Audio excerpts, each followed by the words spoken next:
Baik,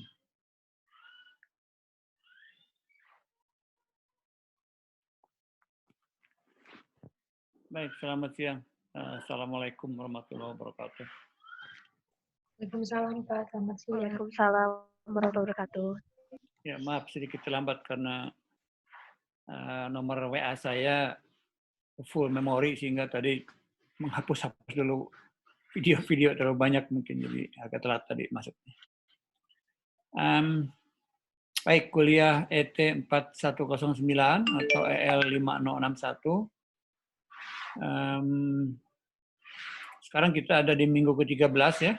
Jadi minggu ini kita punya 3 jam kuliah. Kemudian minggu depan kan minggu terakhir ya, tanggal 4 Desember. Hari kuliah terakhir, 3 jam kuliah. Berarti kita punya 6 jam kuliah. Nah, saya akan coba gunakan untuk menyelesaikan semua silabus kuliah. Dan materi kuliahnya sudah saya unggah ke MS Team di website kuliah.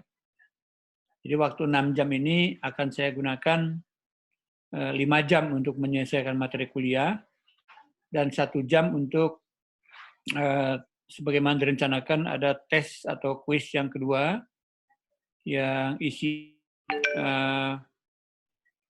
digunakan untuk bobot nilainya ada, kemudian dari sisi materinya digunakan untuk warming up untuk persiapan ujian akhir. Jadi menghitung kapasitas sistem CDMA, kemudian bagaimana sistem space spektrum itu digunakan kalau secara kuantitatif bisa mengatasi adanya jamming seperti itu. Nanti akan saya jelaskan ya. Kuliahnya belum sampai ke situ. Nah, sehingga nanti dalam ujian akhir Anda diharapkan sudah bisa lebih baik kinerjanya karena sebagian soal ujian akhir akan sangat mirip atau akan diberikan sebagai latihan atau eksperimen pada tes yang kedua. Jadi tes yang kedua difungsikan selain dari menambah bobot nilai, juga digunakan untuk supaya dalam ujian akhir nanti ada proses latihan dulu, mengerjakan soal-soal yang mirip artinya secara kuantitatifnya. Baik, presensi kuliah sudah saya buka di SIG, silakan kalau mau mengisi absensi, presensi. Saya lebihkan 1 jam setelah jam kuliah. Sekarang kita akan lanjutkan kuliah kita, masih mengenai karakteristik dari space spektrum ya. Saya coba ambil itunya, materi kuliahnya.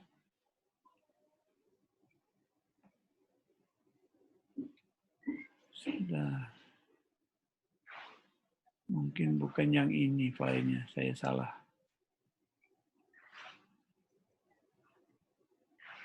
Sedikit lagi yang belum selesai dalam menjelaskan karakteristik sistem space spektrum. Saya coba.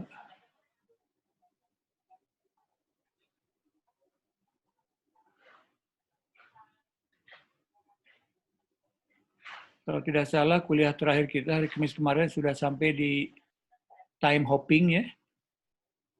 Menjelaskan time hopping.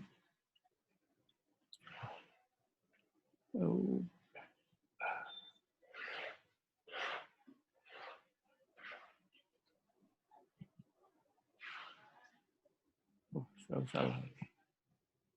Nah, saya cek dulu di sini.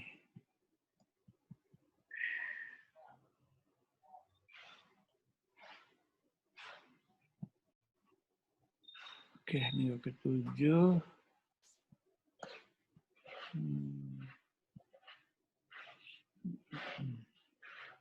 Oh ini. Oke, sudah ketemu sekarang filenya.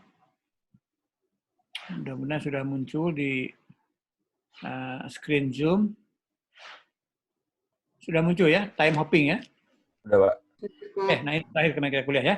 Jadi kita lanjutkan sekarang, mungkin dalam waktu mudah-mudahan 20 menit paling lama selesai mengenai penjelasan tentang karakteristik dari space spektrum. Nah, saya refresh sebentar. Time hopping ini secara skemanya mirip dengan TDMA ya. Cuman kalau kenapa misalkan space spectrum itu bisa ada kesamaan dengan TDMA, sebenarnya yang samanya hanya masalah pembagian dari time slot-nya. Kemudian setiap time slot ini dibagi dalam kumpulan dari time slot ini merupakan satu frame, itu persis seperti itu dalam TDMA. Nah, yang membedakan antara TDMA dengan space spectrum CDMA adalah loncatan-loncatan dari pendudukan atau occupancy time slot oleh user. Kalau dalam TDMA yang konvensional itu, dalam setiap frame, setiap user, kalau diberikan alokasi time slot, maka dia akan menggunakan time slot yang sama. Supaya nanti setelah disinkronisasikan, user yang akan mengambil informasi masing-masing, dia akan menggunakan proses sinkronisasi time slot yang tetap, begitu, mudah diambilnya. Jadi kalau user 1 misalnya, pada frame 1 diberikan time slot yang keempat, misalkan, maka pada frame yang berikutnya juga dia akan selalu menduduki time slot yang keempat. Nah, sedangkan di sini yang time hopping, setiap user akan berpindah-pindah secara hopping.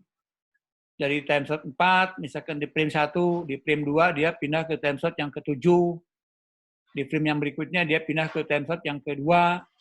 Nah, dengan begitu maka proses hoppingnya itu akan sangat sulit untuk dideteksi oleh orang yang tidak berhak. Gitu. Sehingga ini juga mendukung kepada strength point atau satu kekuatan, satu keunggulan dalam masalah komunikasi yang harus diamankan, ada mengandung aspek security gitu. Ya. Nah, sampai di sini baik frekuensi hopping maupun time hopping, bagaimana mengatur loncatan ini? Kalau time hopping kan yang hopping time slot kan, yang dilakukan hopping itu pada time slot gitu. Sedangkan pada frekuensi hopping sebelumnya, yang ini ya, frekuensi hopping space spectrum, ini setiap waktu, setiap orang akan berpindah-pindah frekuensi. Jadi frekuensi yang ada dalam sistem space spectrum itu untuk masing-masing pendudukan dari masing-masing user sebetulnya bukan space spectrum, dia narrowband. Artinya satu slot carrier yang dipakai oleh setiap orang bukan space spectrum. Dia hanya menggunakan narrowband biasa, artinya modulasinya biasa. Kalau misalnya dia punya data 100 kHz atau 100 kilobit per detik gitu, maka okupansi kepada spektrum hanya 100 kHz. Tidak di-spread gitu. Nah, hanya saja dia menggunakan frekuensi carrier atau frekuensi pembawa, dia mengacak ke seluruh pita yang spektrumnya itu gitu. Sepindah-pindah. Nah, sekarang saya jelaskan sekaligus baik yang frekuensi hopping maupun yang time hopping, bagaimana atau dengan cara apa menghoppingkannya gitu. Nah, saya jawab di sini menghoppingkannya yaitu dengan cara spreading sequence atau kode penebar yang diberikan. Jadi kode penebar yang diberikan itu, saya coba ini besarkan ya gambar ini. Nah, jadi saya agak susah membesarkannya. Bentar. Oke. Ini hurufnya nggak begitu kebaca nih. Nah, jadi oke, saya jelaskan aja ya, ini saya besarkan dulu. Mungkin ini hurufnya tidak begitu jelas karena fotonya agak buram ya. Tapi saya jelaskan begini, kalau cursor saya masih kelihatan oleh mahasiswa, ini sinyal informasi yang akan dihoppingkan, artinya setiap user itu tentu memiliki data stream ya, sinyal informasi. Nah, di sini ada frekuensi generator, frekuensi synthesizer. Nah, frekuensi synthesizer itu di sini akan mengeluarkan output atau akan men-trigger modulation di sini, modulator di sini. Nah, tetapi dia akan dikontrol oleh kode penebar yang diberikan kepada masing-masing user. Jadi si frekuensi synthesizer itu di sini tidak digambarkan, tapi dikontrol atau ada trigger ke sini masuk ke frekuensi synthesizer untuk frekuensi carrier yang mana yang akan dikeluarkan sesuai dengan kodenya gitu. Jadi kalau kode user 1 masuk ke sini, maka kode ini akan mengenerate frekuensi output atau keluaran frekuensi yang yang akan dimodulasikan dengan modulator di sini pada frekuensi carrier tertentu. Nah, begitu kodenya di sini dimasukkan sekuen tertentu, maka output frekuensi carrier yang akan dimodulatorkan, ya, dimasukkan ke modulator di sini, dia akan berubah-ubah sesuai dengan sekuen dari kode itu. Gitu. Ini untuk satu user. Nah, kemudian kalau misalkan ada user lain, juga sama, dia punya kode yang berbeda, kode yang dipakai oleh user yang berikutnya, sama dia juga akan mengontrol frekuensi synthesizer, mengenerate frekuensi output atau frekuensi carrier yang akan dipakai untuk masuk ke dalam modulatornya. Nah, kalau misalkan tadi ada 2 orang ya, jadi kode orang yang nomor 1 tadi, user 1, dengan kode orang yang nomor 2 tadi, akan sedemikian supaya output frekuensi carrier yang keluar dari masing-masing frekuensi synthesizer tidak akan pernah bertabrakan kalau ortogonal kodenya. Kalau tidak ortogonal, akan terjadi peluang tabrakan, tapi probability-nya sangat kecil. Karena sifat-sifat dari kode kan punya low cross correlation. Itu yang terjadi. Nah, saya mumpung di sini, saya akan lagi. Apa bedanya dengan direct sequence? Kalau direct sequence, si spreading kode atau kode penebar yang akan dalam frekuensi hopping men-trigger frekuensi synthesizer tidak dipakai untuk men-trigger frekuensi synthesizer. Tapi kode penebar sebagaimana sudah dijelaskan minggu lalu dipakai langsung untuk men-spread atau menebar dari data informasi yang dipakai oleh user. Ya gitu. Jadi bedanya kalau direct sequence itu spreading code yang dipakai oleh setiap user langsung dipakai untuk menebar data informasi masing-masing user. Sedangkan yang frekuensi hopping, kode penebar yang diberikan kepada masing-masing user dipakai untuk membangkitkan frekuensi synthesizer, di mana subcarrier-nya atau carrier-carrier yang muncul di sini akan sesuai dengan kode masing-masing sehingga pola yang terjadi nanti, nah dalam gambar yang kanan ini, masing-masing warna ini, warna kuning user 1, warna hitam user 2, terus lagi kalau ada banyak user yang lain juga warnanya berubah lagi. Nah, tapi masing-masing itu di sini tidak akan terjadi bertabrakan yang terlalu intens. Nah, bahkan kalau kodenya ortogonal, ya, ortogonal kan no cross korelasinya. Jadi kode user 1 sama kode user 2 kalau dia ortogonal, artinya dijamin tidak akan pernah terjadi bertabrakan. Ya. Nah, tapi kalau kodenya tidak ortogonal, berarti masih ada peluang untuk bertabrakan, walaupun probability-nya kecil. Dampaknya apa kalau terjadi tabrakan? Nah, kalau terjadi tabrakan berarti memang untuk jeda waktu pada saat itu, kalau 2 buah frekuensi carrier yang dibangkitkan oleh user yang berbeda bertabrakan, ya kita korbankan. Gitu. Kita korbankan bahwa data pada saat itu dianggap rusak, gitu, dua-duanya. Tapi tentu itu peluangnya kecil, sehingga dampaknya nanti dalam komunikasi kita bukan 100% tanpa error, tapi kita nanti sebagai limiting factor atau semakin batas ambang untuk mengukur kualitas komunikasi adalah seberapa besar nilai bit error rate yang kita harapkan. Nilai bit error rate pada frekuensi hopping disebabkan oleh karena terjadinya tabrakan yang peluangnya kecil. Seperti itu saya menjelaskan ya. Demikian juga yang time hopping tadi. Yang time hopping juga sama. Nah, ini mungkin lebih jelas sebetulnya, saya tadi keliru ya. Kalau saya ulangi gambar yang tadi. Nah, ini gambar yang kiri. Kalau kita lihat ini ada frekuensi table, itu ada tabel frekuensi yang akan di-generate oleh frekuensi synthesizer. Ini yang sebelah kiri adalah kode penebar yang diberikan kepada masing-masing user. Unik kodenya. Artinya unik itu tidak boleh ada lebih dari satu user yang memiliki kode yang sama. Gitu. Nah, kode ini unik, masuk ke tabel frekuensi, untuk setiap kode memiliki daftar atau tabel masing-masing source frekuensi, dipakai untuk men-trigger synthesizer, baru masuk ke modulator. Nah, proses di modulator sini yang modulasi biasa. Jadi sinyal kita yang masuk yang ke sini, kemudian dimodulasi oleh output frekuensi synthesizer, ini modulator biasa, normal. Gitu. Cuman apa? Cuman inputan osilator yang masuk sebagai frekuensi pembawa di sini berubah-ubah dengan cepat, loncat-loncat. Nah, hoppingnya itu terjadi di sini. Hoppingnya terjadi di sini. Kalau sudah tidak melihat hopping di sini, ya proses modulator di sini normal aja, biasa. Gitu ya. Di sini. Gitu. Nah, di sini outputnya disebut spread signal di sini. Maksudnya bukan spread signal seperti CDMA yang direct sequence. menempati spektrum yang lebar, bukan. Tapi karena frekuensi ini hopping, loncat-loncat, pindah-pindah, maka ini ya otomatis ini kan jadi kemana-mana ini frekuensinya di sini. Ya. Tapi secara sesaat dia tetap menggunakan carrier yang narrowband, gitu. bukan wideband spektrum. Oke, nah itu ya. Nah untuk yang time hopping saya kira sangat sama, sangat mirip dengan yang frekuensi hopping. Bedanya yang dilompat-lompatkan di sini adalah bukan frekuensinya, tapi time slot-nya. Gitu. Itu yang terjadi ya. Apakah frekuensi hopping atau time hopping, direct sequence. Dan memang dalam sistem spektrum yang paling lazim, walaupun masih banyak juga teknologi implementasi yang lain, tapi yang paling populer adalah ini, ya, direct sequence, frekuensi hopping yang paling populer. Yang kedua, time hopping ada, tapi juga tidak begitu populer yang time hopping.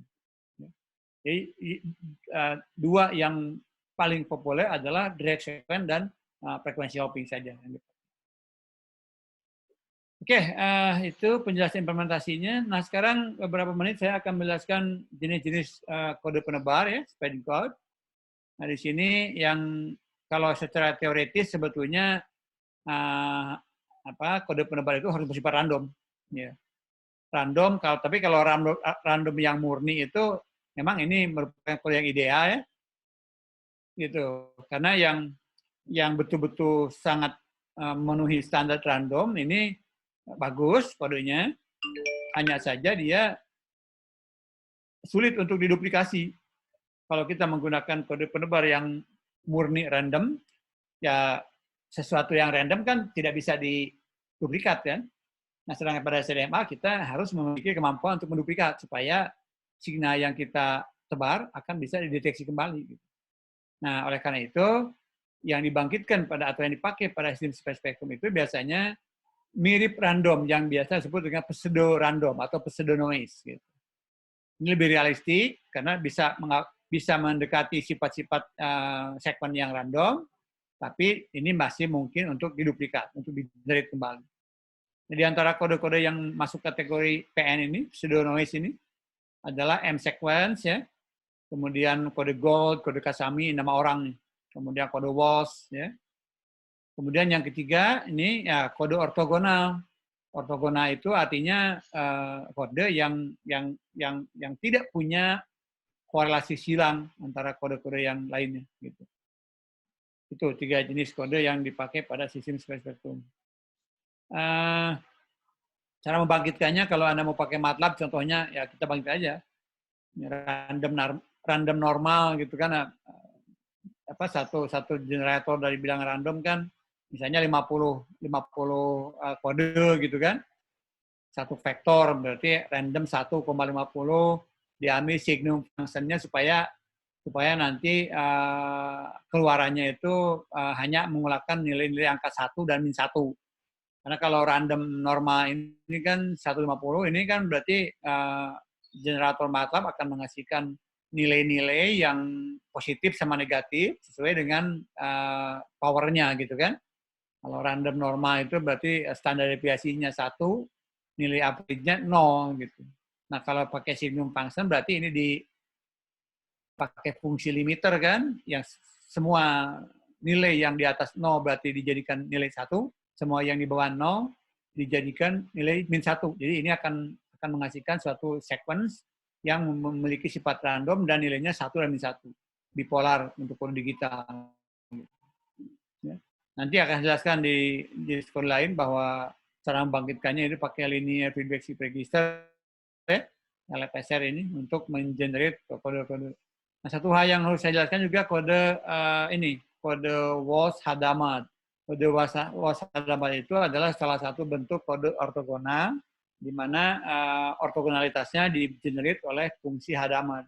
Nah, fungsi Hadamard itu ini, jadi fungsi dasarnya 1, 1, 1 min 1, kemudian ini diiterasi menjadi H ini menjadi H, kiri kanan atas, kemudian yang bawahnya H min H. Ini H yang kedua. Kalau kita iterasi lagi, yang berikutnya lagi, H yang kedua ini jadi H lagi, tetap aja. H dengan H di atas, H dengan min H di bawah. Nah itu kalau sudah sekian kali kita iterasi, maka hasilnya ini akan terus bertambah kan jumlah baris sama jumlah kolomnya. Nah, setelah sekian banyak kita generate, maka ini arah sekuen ke arah baris maupun arah sekuen ke arah kolom satu sama lain akan otomatis bersifat ortogonal. Silakan dicoba kalau mau mencoba ini. Ya. Fungsi dasarnya satu ini di kiri atas, satu di kanan atas, satu di kiri bawah, minus satu di kanan bawah. Ini kalau diiterasi beberapa kali akan muncul nanti hasilnya sebagai sekuen-sekuen yang bisa kita uji cobakan nanti baik ke arah kolom maupun ke arah baris. Kalau kita konvolusikan nanti dia akan selalu 0 hasilnya. Silakan dicoba kalau mau mencoba. Ya. Itu kode ortogonal. Baik, nah CDMA receiver mungkin saya akan cepat saja karena sudah dibahas waktu kita sampai kepada topik mitigasi kanal multipart kan. Waktu itu diantaranya kita menyebutkan salah satu teknik yang dipakai pada mengatasi channel multipart adalah pakai CDMA receiver atau space spectrum.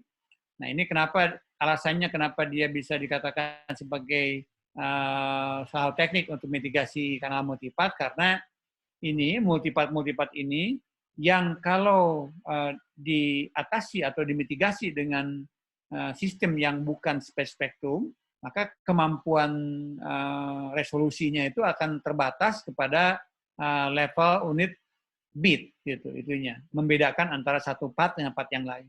Nah, sedangkan dalam CDMA kemampuan untuk membedakan satu multipart dengan multipart lain itu bisa dikontrol dengan resolusi yang lebih tinggi karena di dalam setiap bit data itu dalam sistem CDMA ada paling tidak 128 chip begitu. Sehingga akurasi untuk membedakan multipart yang selisih jarak atau selisih delay waktunya kurang dari 1 bit time, maka tidak akan terresolusikan oleh sistem yang non-space spectrum, tapi sebaliknya akan dapat diresolusikan oleh sistem yang space spectrum. Jadi ini masalahnya masalah akurasi aja.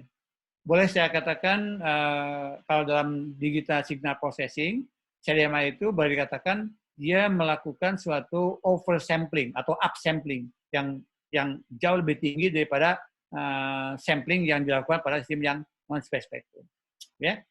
Oke, jadi nah ini konsepnya sama seperti ekualisasi ya, prinsipnya ada delay-delay yang disimpan dalam suatu buffer gitu, storage. Nanti kalau sudah tersimpan semuanya akan disinkronisasikan dengan mengambil lintasan yang terakhir, lintasan yang arrival time-nya paling belakang.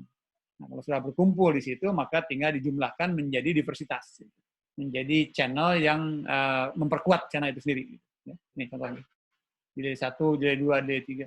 Ini prinsip ekualisasi. Baik, berikutnya beberapa halaman ini contoh saja ya, implementasi dari sistem CDMA, dari mulai yang narrowband, tanda IS95, kemudian ini generasi IS95 itu generasi kedua sistem CDMA ya. Ini operatornya merupakan operator yang di generasi satunya menggunakan teknologi AMPS, yaitu dominannya di Amerika waktu itu menggunakan AMPS mereka sistem analognya, masuk ke generasi 2 digitalnya mereka masuk ke CDMA IS95. Kemudian generasi kedua setengahnya atau ke-275-nya begitu yang GSM masuk ke GPRS, maka CDMA IS95 itu masuk ke CDMA 2000. Ini baik CDMA IS95 maupun CDMA 2000 masuk kategori narrowband CDMA. Karena berikutnya nanti di generasi ketiga ada wideband CDMA yang spacing antar carrier-nya itu 5 MHz.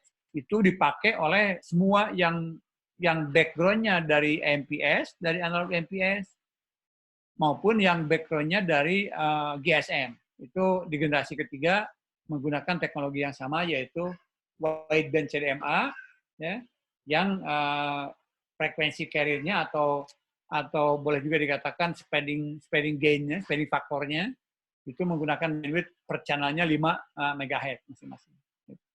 Ini silakan dibaca saja ya, masalah kanalisasinya, ada 64 kanal, kemudian CDMA 2000 128 kanal, CDMA 3000, CDMA 2000 yang multi carrier 3X, 256 kanal, pembagian kanalnya pilot, sinkronisasi, paging, traffic.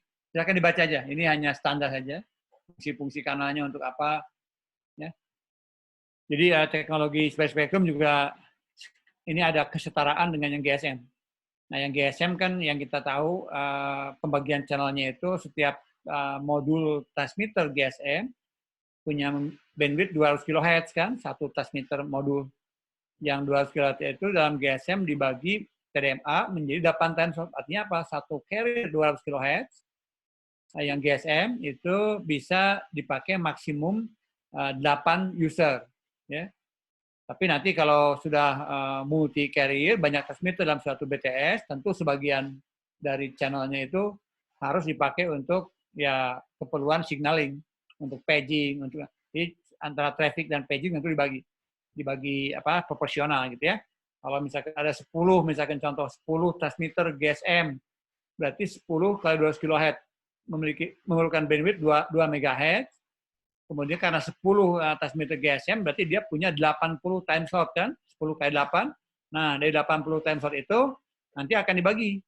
Misalnya contoh, misalkan oke lah diambil 6 channel, 6 time slot untuk paging misalnya.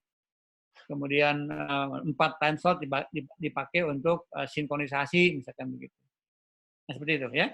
Dalam CDMA juga sama. Jadi seperti ini. Yang channel generasi pertama ini ada 64 channel totalnya. Nah, kalau kita lihat di sini ada pilot channel 1 ini Weno, kemudian synchronization channel yang ke-32, paging channel diambil ini dari channel 1 sampai channel 7, berarti 8 dia paging channelnya. Oh, 7 ya. 1 2 3 4 5 6 7 ya, 7 channel. Sisanya di sini baru dipakai traffic channel. Baik, saya nggak jelaskan detail di sini karena ini sifatnya hanya standar ya, standar yang bisa Anda baca. Kegunaannya untuk pilot channel untuk apa, sync channel untuk apa, dibaca aja di sini. Implementasi dari generasi pertama yang CDMA ini pakai QPSK modulatornya, jadi ada in-phase channel sama quadrature phase channel, sama aja dengan QPSK yang sistem biasa. Cuma bedanya adalah QPSK yang dipakai pada CDMA adalah masing-masing in-phase channel maupun quadrature channel itu di-spread oleh 2 spreading code yang berbeda. Ya.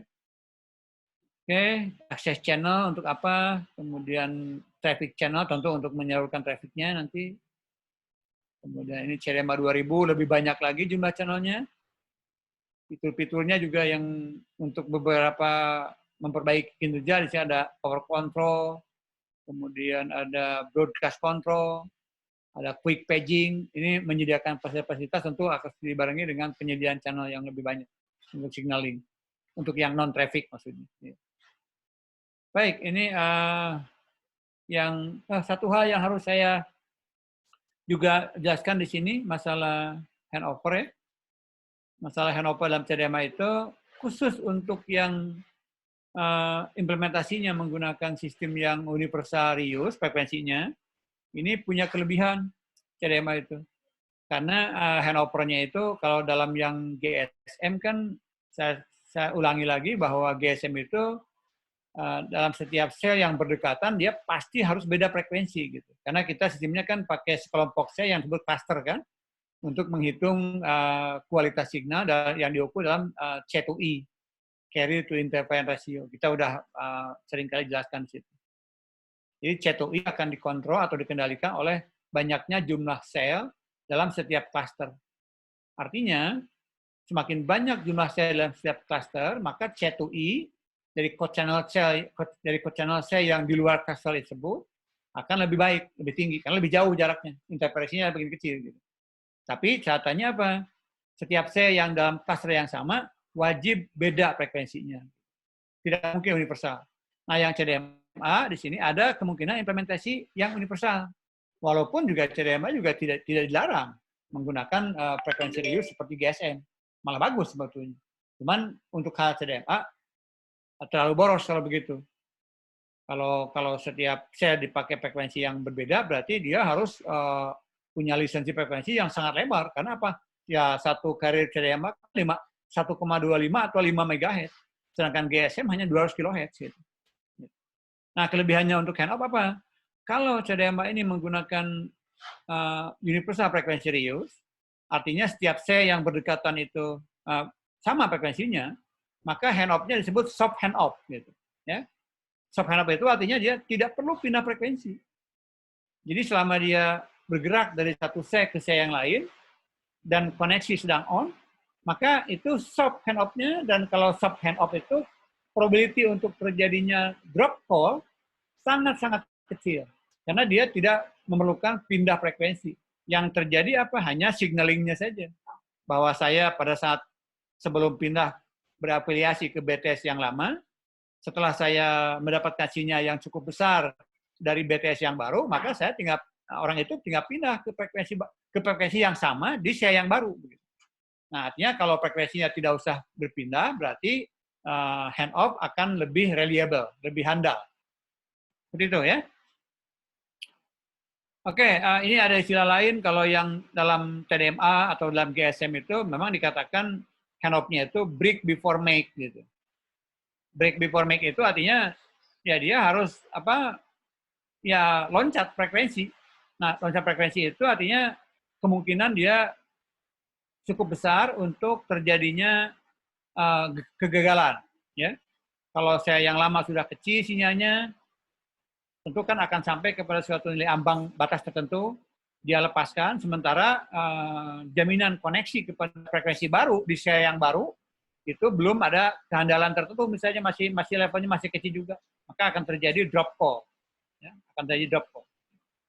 Baik, itu mengenai soft handoff. Ini contoh ilustrasinya ya, BTS yang lama, BTS yang baru. Nah ini kalau sedang dia bergerak dari lama ke baru, di sini harus terjadi proses handoff. Maka yang digambarkan di sini ini mekanismenya seperti itu. Seperti gambar ini mekanismenya. Ya. Jadi ada station lama old base, kemudian station baru new base station di sini. Nah di sini tentu perlu pilot signal untuk mendeteksi ke stasiun lama dan perlu pilot signal yang baru. Pilot signal dari yang lama semakin ditinggalkan semakin kecil, pilot signal dari stasiun baru semakin lama semakin besar. Artinya kapan si orang ini harus mulai melepas level signal pilot yang lama yang semakin lama semakin kecil, kapan dia harus mulai menetapkan diri untuk koneksi kepada yang baru, yang semakin lama semakin besar. Disitulah terjadinya proses handoff-nya. Gitu. Ya. Baik, ini spesifikasinya termasuk tahunnya, generasi kedua dan generasi ketiga. Oke, saya kira itu yang perlu dibahas tentang sifat-sifatnya. Kita masih punya waktu sekitar beberapa menit, karena waktunya terbatas, saya akan gunakan saja untuk mulai masuk ke kuantitatif ya. Sebenarnya kemarin tuh ada yang tanya kan, saya menjelaskannya dengan contoh soal kapan dia dipakai untuk anti jamming dan juga kapan dipakai untuk multi user. Jadi sekarang saya akan mulai masuk situ.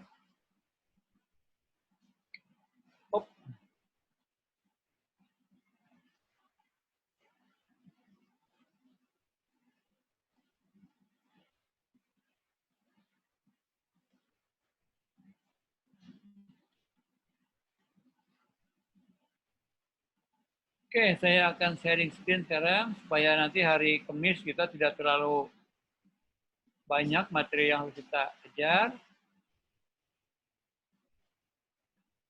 Oke, saya munculkan sekarang ini. Mohon dicek dulu apakah saya betul. Karena kadang-kadang salah. Ini mengenai performance and capacity ya. Sudah betul ya? Sudah, Pak. Saya ngecek suara saya, di tempat saya hujan agak besar. Noise-nya masuk nggak? Enggak, Pak. Enggak, Pak. Jelas suaranya. Jelas suaranya, oke. Ya. Ini kita akan melihat sekarang kinerja CDMA dan capacity. Artinya ini udah kuantitatif sekarang kita nih ya. Oke. Nah ini model CDMA itu begini. Jadi ini di bagian pemancar. Yang sebelah kiri. Kemudian ini yang tengah ini Sigma ini menggambarkan channel. Artinya setiap signal yang dipancarkan oleh setiap user masuk ke medium transmisi udara, mempunyai karakteristik channelnya H1, H2, HK, ini maksudnya channel dari masing-masing user. Nah, karena ditransmisikan kepada medium udara yang sama, berarti di sini berjumlah kan, sigma. Di medium udara, semua channel atau semua signal yang sudah di-spread oleh setiap user ditransmisikan bersatu dalam medium transmisi, ya, di udara atau bisa juga medium kabel boleh, secara optik boleh bersatu. Tapi jangan lupa bahwa masing-masing user satu itu X1, X2, XK, dia sudah membawa kode yang unik, ya. Itu. Kemudian channelnya H1, H2 sampai HK juga unik.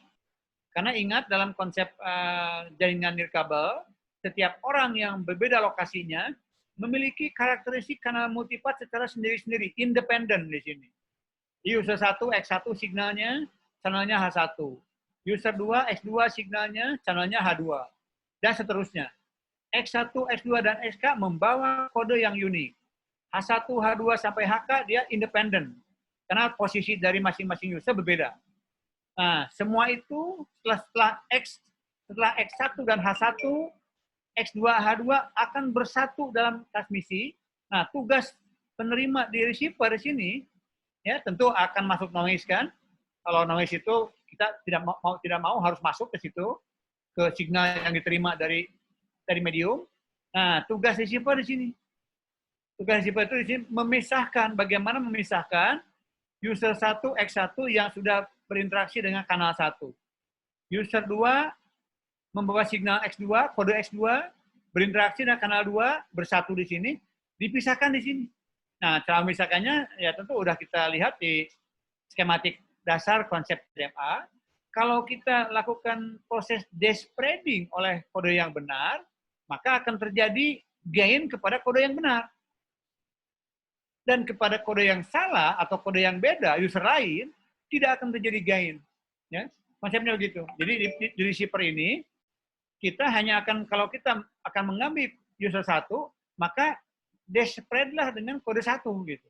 Sehingga user 1 signalnya akan kembali muncul naik ke atas, narrowband.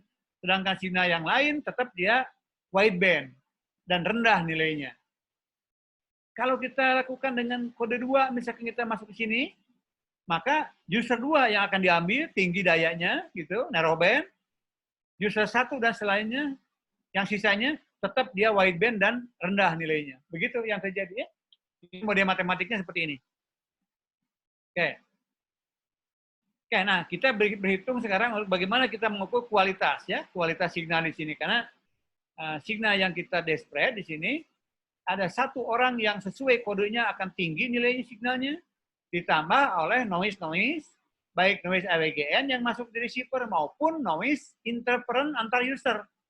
Artinya cross korelasi atau korelasi silang antara X1 dengan X2, X1, X3, X1, X4, dan seterusnya. Ya. Nah ini kalau kita lihat dalam diagram yang dijelaskan minggu lalu, ada satu signal yang tinggi, ditambah tumpukan signal-signal yang hasil silang korelasi dengan user yang lain gitu. Nah, semakin banyak usernya, tentu tumpukan-tumpukan yang tadi wideband tadi akan bertambah juga sampai kepada batas nanti selisih antara sinyal yang tertinggi yang mendapatkan gain dengan jumlah total interference yang juga akumulasi. Nah, jarak selisihnya berapa dB? Kalau dia sudah mencapai jumlah dB yang cukup untuk mencapai bar tertentu, berhenti di situ. Artinya tidak boleh ada user lain yang memancarkan lagi signal itu gitu.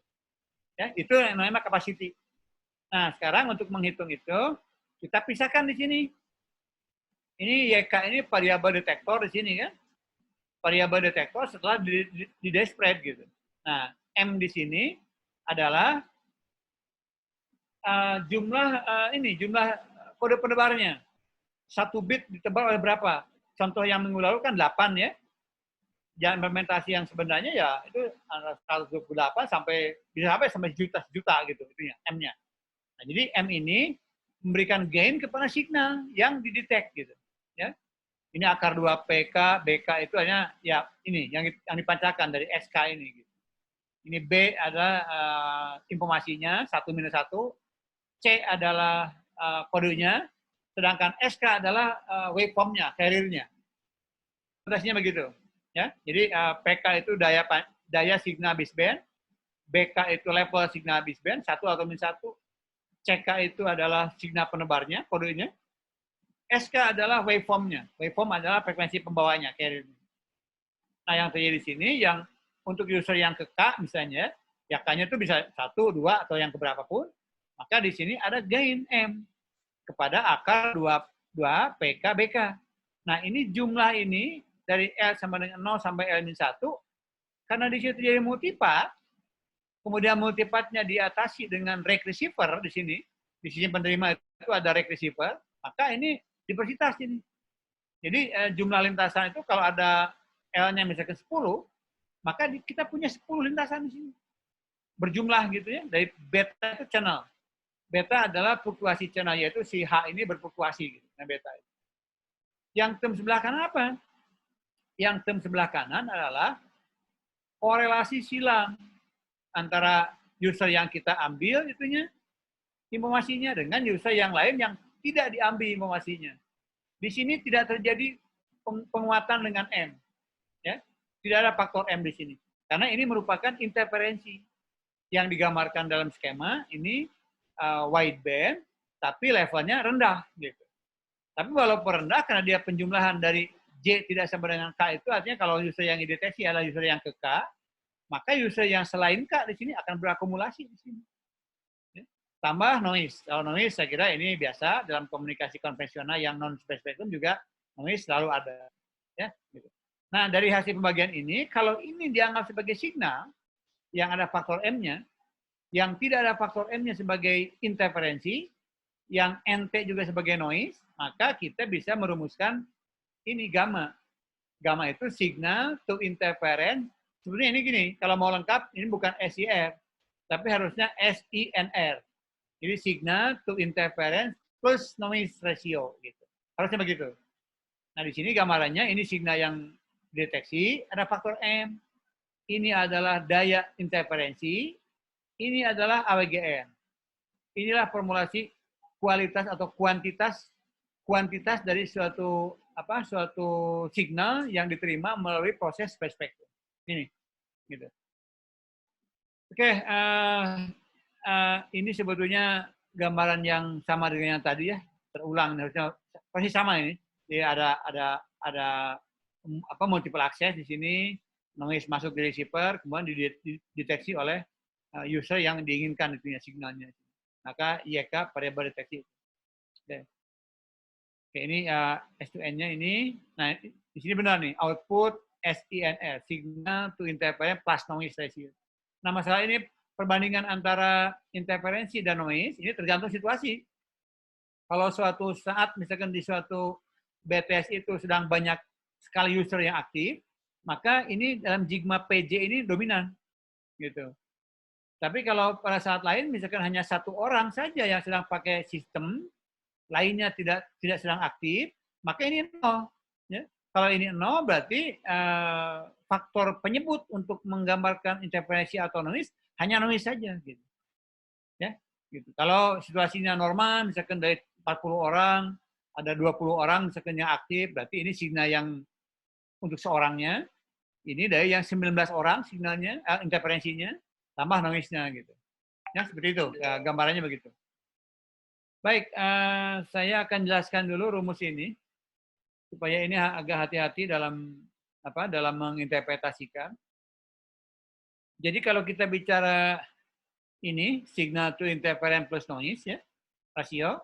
Jadi ini M kali PK ini adalah daya sinyal yang user yang ke K, ada faktor penguatan sebanyak M kali akibat dari base spreading. Yang penyebutnya daya signal di sini jumlah dari J tidak sama dengan K. Artinya kalau si K ini dideteksi signalnya, maka sisanya yang sejumlah semua orang yang bisa masuk ke carrier tersebut yang bukan K, J tidak sama dengan K, ini merupakan daya interferensinya. Ya. Ditambah daya AWGN di sini, AWGN. Inilah yang kita akan lihat dalam bentuk daya. Nah, sekarang karena modulator itu atau demodulator itu supaya tidak dikalikan lagi dengan bandwidth-nya, berapapun bandwidth-nya, biasanya dalam kurva-kurva karakteristik bit error rate sebagai fungsi S2N, sumbu S2N-nya itu bukan S2N yang seperti di sini biasanya, bukan ini, bukan S2N atau ICN di sini, tapi kita lihat selalu dalam bentuk energi per bit dibagi dengan rasio spektral dari spektra densitas dari noise dan interferensi. Saya sebut di sini I-nya dominan ya, karena biasanya kalau dalam user yang banyak multiple access, misalnya satu carrier CDMA itu 30 orang, biasanya ini sigma ini kecil dibandingkan dengan jumlah dari PJ gitu. Jadi PJ ini dominan. Kalau dianggap sebagai suatu carrier CDMA itu sedang penuh, sedang full occupancy gitu, sedang dihuni oleh semua orang. Jadi ini yang tinggi levelnya, ini interferensi tinggi, noise AWG-nya rendah dibandingkan dengan interferensi dari semua orang gitu. Kecuali yang tadi saya jelaskan, kalau satu saat hanya satu orang yang pakai, berarti emang ini kecil. Sehingga pembatas noise hanya dari sigma N, dari AWGN. Nah, tapi untuk analisis seperti itu kejadian khusus kan, sedang kosong channelnya sedang dipakai oleh seorang saja gitu. Dalam kondisi normal, kita tetap mengacu kepada sedang terjadi banyak yang menghuni sehingga ini menjadi dominan. Nah, kalau itu situasi seperti itu, coba kita lihat ini kan S2N itu di atasnya ada power ya. Kalau power itu watt, kita bagi dengan bit rate, bit per detik, jadi apa? Supaya kita cepat menangkap bahwa energi per bit itu satuannya harus atau rumusnya itu kalau daya P dalam watt dibagi oleh R bit per detik, di watt dibagi bit per detik itu sama dengan watt kali detik per bit kan? Apa artinya? Watt kali dibagi bit per detik atau watt kali detik per bit. Watt kali detik itu energi. Ya. Contoh misalkan di PLN kita kan 1 kilowatt hour gitu, 1 kWh gitu. Artinya mengalihkan daya watt dengan jam gitu. Itu energi itu. Nah, sekarang kalau ini P ini watt dibagi oleh bit per detik, ini watt detik per bit, artinya apa? Watt detiknya kan energi. Tapi dibagi oleh bit gitu. Artinya EB gitu. Energi per bit. Jadi P dibagi R itu sama dengan energi per bit gitu. Oke. Yang bawah sekarang yang penyebut ini. Ini P ini power dari orang lain. Yang kalau jumlah usernya dalam satu SIM itu jumlahnya K, karena yang satu orang masuk ke power pembilang di sini, maka yang di bawah tinggal K-1 kan. Kalau jumlah usernya misalkan 30 orang, satu orang menghasilkan deteksi di sini, P dibagi R. Maka yang 29 orang akan jadi noise di sini.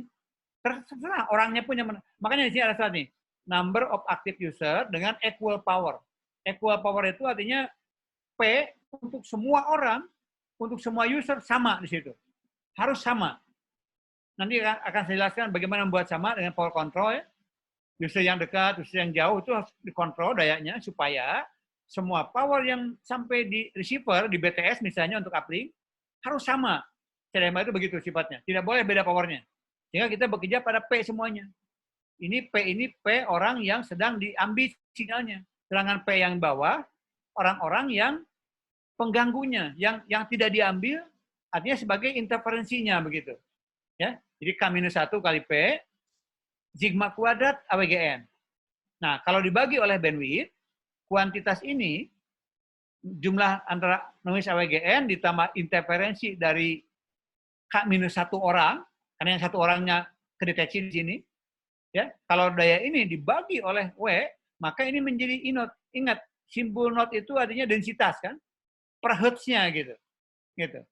Oke, ya. Jadi maksudnya di sini menjelaskan bahwa energi per bit kalau dirasiokan atau dibagi oleh densitas interferensi, harusnya ini ya kalau masih menulis ya interferensi plus noise di sini gitu ya. Nah, maka kita mendapat kuantitas ini. Nah, P per R, jadi EB per R itu P per R dibagi oleh AWGN ditambah orang lain semuanya K-1 kali P dibagi oleh W gitu. Nah, ini silakan Anda kerjakan supaya bagaimana kita mengeluarkan K di sini. Karena K di sini adalah jumlah orang yang boleh menggunakan carrier yang sama untuk mendapatkan nilai ini, EB over I0 tertentu. Apa artinya EB over I0 di sini? kita mengacunya tentu kepada digital komunikasi BER. Kalau misalkan kita ingin BER-nya katakanlah 10/3, lihat kurva demodulatornya misalkan 10/3 BER itu jatuh di EBO per inode misalkan 7 dB. Ini kita sebut 7 dB. Nah, K ini silakan keluarkan. Kalau dikeluarkan K-nya sebagai variabel tak bebas, maka hasilnya ini. Rumus yang bawah. Nah, artinya apa? Kita bisa menghitung jumlah user di sini dengan mengetahui berapa kecepatan data masing-masing user R. Berapa spektrum yang kita berikan untuk di spread gitu, W. Berapa nilai EBO per inode yang kita harapkan supaya mencapai nilai BER tertentu. Kemudian berapa noise WGN ini. Yang terjadi ya noise WGN biasanya kan 10 dB ya. 10 dB noise artinya 10 dB di bawah signal gitu. Artinya apa? Kalau kita tahu parameter ini, artinya spektrum yang di spread-nya berapa sampai berapa megahertz gitu. Untuk data rate-nya berapa? Oke. Untuk BER 10/3 misalkan EBO berapa? Kemudian kontribusi dari apa? Kita bisa menghitung jumlah user, jumlah orang yang bekerja pada kecepatan data R gitu. Throughput-nya apa? Throughput-nya kalikan saja K dengan R nanti throughput itu. Gitu. Ya. Oke, nah untuk rumus ini udah benar, sudah dikeluarkan K-nya segitu, berarti K itu jumlah user yang bekerja pada kecepatan datanya R. Signal yang di spread-nya atau sinyal pendebarnya akan memerlukan bandwidth sebesar W. Ya. Nah ini contoh kalau untuk K-nya 1 gitu ya. Kalau untuk K-nya 1 berarti ini kan 0. Nah, yang sebelah kanan itu harus 0. Kalau untuk K-nya 1 berarti ini 1, artinya hanya seorang user. Nah, maka kita bisa menghitung di sini nilai EBO per inode. Kalau hanya satu orang user yang muncul di sini, tentu yang bekerja kan ini 0. K dikurangi 1 kali P 0. Ya. 1 dikurangi 1 0. Sehingga ini sigma kuadrat dibagi oleh W. Nah, maka kita bisa tahu nilai EBO per inode-nya itu adalah ini. Ya. Processing gain diberikan kepada si orang ini, si orang yang pakai ini. Kali 1. Gitu. Oke, ini sudah saya upload materinya ke MS Team. Silahkan di-download. Kuliahnya harus berhenti sekarang karena waktunya habis. Tapi nanti malam kalau mahasiswa ada waktu, coba mulai dilihat ini contoh soal yang dipakai untuk contoh nomor 1 itu untuk single user anti jamming. Ini bahasa Inggris, ini identik bahasa Indonesianya ini. Kemudian jawabannya juga ada di sini, ya, sudah saya berikan jawabannya. Silakan ditelaah nanti sampai bisa paham kenapa mengerjakan seperti itu. Kemudian contoh yang kedua adalah untuk pakai multi user. Ini bahasa Inggrisnya, bahasa Indonesianya ini dipakai untuk banyak orang, multiple access. Solusinya ini, ya. Gitu. Oke, baik. Minggu depan hari Kamis minggu ini hari Kamis dilanjutkan. Walaupun waktunya mepet, kalau ada pertanyaan yang urgen silakan tanyakan. Beri kesempatan.